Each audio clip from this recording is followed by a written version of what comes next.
if I understand the idea is, you think that like reading and writing, those two kinds of literacies are doomed. Are doomed, and Yes. we're going to move on to new ones? No, I think that's not going to happen, because there's, I think we underestimate what is in books and what is in reading and writing. I think there's something very central to mankind about that has caused cultures in different places unassociated with each other to come up with forms of writing and reading. I don't think it's weird. Okay, thank you. Only if you want to. Okay. Do you think reading and writing is doomed? I think that the potential is there for it to be doomed because of this technological era that we're in, and we're getting so advanced that chances are likely, and it's unfortunate. Why is it unfortunate? Why is it unfortunate? Don't feel like saying why. It's okay. Because, you have to appreciate the little things, right? And I feel like communication nowadays is so quick and so fast that we're not really appreciating the one-on-one communication that you can have with, like, writing. Awesome. Thank you. Sweet, no problem, guys. Oh, great. Thank you. Reading could possibly be doomed? Reading and writing possibly doomed. No. No? No. Well, we're at a university, so hopefully not. And it will make what I'm intending to do sort of obsolete. That would be difficult then. What are you intending to do? A career in academia. Okay, yeah. What would academia look like without reading and writing? Yes, conjecture, intuition, dogmatism. Yeah. Yeah, that's a really good point. Excuse me, sir, do you have a few short minutes to talk to us about the end of reading and writing? Excuse me, sir, do you have a few short minutes to talk to us about the end of reading and writing? Yay! Reading is dead. Discuss. Reading how? As in academic reading, or? The written word. I think the written word will ever be dead. I think it's just adapting. I think the written word is entering into an era of short form, and we're seeing a lot of the inconvenient aspects of English being kind of chopped off of it. I think programs and services like Twitter kind of expedite the process, but I think it's actually kind of impressive to see English progressively, or very quickly turning into this language where we don't have a lot of the unnecessary rules being kind of tacked onto it. Cool. Yeah. Do you think that we'll ever have telepathic thought, telepathic capacities? No. No. I don't think we will, because I don't think that's possible. All right. That's all you need to see. Do you think reading and writing is dead? No. In front of the library, reading is alive and well, even though some of the books, I guess, died along that road. It's so basic and so easy. But we did live in a time, not us, but there was a time before we had writing. So how do you propose we may transmit, this, for example, right? Hamlet, and is this doomed? Like, is this passé? Well, there's already an ebook. There's already the movie. But the thing is, okay, or a play is reading. orally transmitted. That's right. A play was never written down in the first place, especially Hamlet. Okay, but it was written down so that we can, it wasn't only transferred orally, right? Yeah. Oral tradition. Yeah. When the oral tradition was being threatened by writing, Yeah. people were really sort of like, how Right. what's going to Sure. happen? Sure. Yeah, Plato had a fit about it. He thought that it would ruin people's memories, which it kind of has. Okay. We talk a lot about this kind of stuff. This is basically what our class is talking about this stuff. But, how machines will do this for us, how we could communicate. You're already engaging with machines. You're already Your brain and my brain connected by a computer.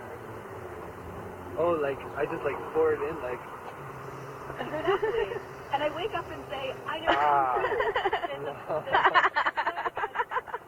It's pretty crazy. his wife implant in his arm. So what does he communicate? They feel each other. And what can he say? They don't. No words. It's just at the beginning. Imagine computers back in the 60s, how big they took up an entire room. So this technology is at the very beginning. It's very crude, but it's there. They can sense when somebody's trying to transmit a signal. They just don't know how to articulate. Translate the signal. Because the thing is like, sure, like, what sort of feelings can I say? Like, They don't even touch each other. maybe love, maybe affection, maybe endearment, maybe, some like intimidation, all that jazz. But if I want to say like, something poetic or something eloquent, What if you could read somebody's thoughts? What if Yeah. you could read No, somebody's great. But then the thing is, see, reading and writing, writing, okay, are we throwing up for thoughts just language? Because then, like, are we just thinking in, like, concepts and images, and we're transferring those? Because if we throw up for grab language, right, like, writing is nothing else but, like a graphic representation of language, so that, like, if I have a thought, I can put it in markings, and you can read that thought and interpret it and understand it perhaps. But what if you could put down your brain patterns and I could interpret them? But what's Honda the big has a robot difference that's doing then? What's the big difference then?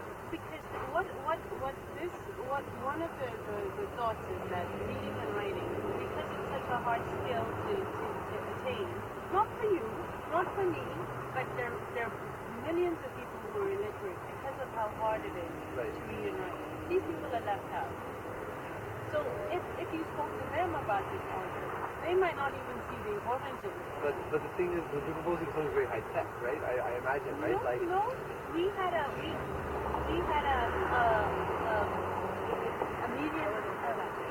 somebody who came into our class and she does Clairvoyance. Okay. and she can feel stuff, Okay. and there's no technology involved. Okay. But and you think that's easier to teach than how to read? Also, there's questions about what your literacy limits, how it might limit the way that we communicate. So now we think we understand each other because we've written it down, we've made an argument, we followed a rational kind of logic, but then the literacy is basically trapped by that, and we can't think outside of the writing. Like, what if there's ways of transmitting knowledge or kinds of ways of knowing, Sure.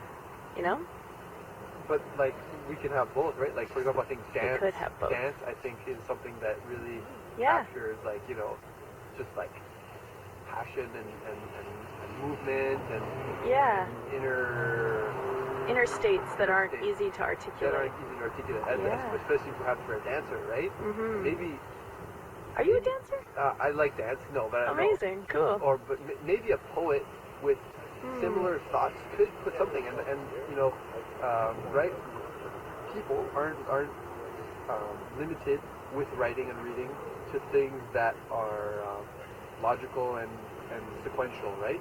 Like especially in poetry, right? Mhm. And also in modern times, also with prose and plays. So.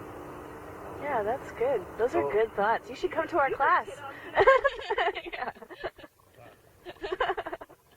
We're library students. He's written a book. His name is Michael Ridley, and it's online, and it's really. You can make your comments. Actually, it's How sort of. ironic, he wrote a book about it. We are amused by the irony every time. Why didn't he just He would. Got it. He's 25. Give us 5 more years. When the Matrix comes, we just plug it in. Yeah. Okay. Well, very nice. Well, thank you. Should we get you to sign a release? Oh, sure. Yeah. No problem.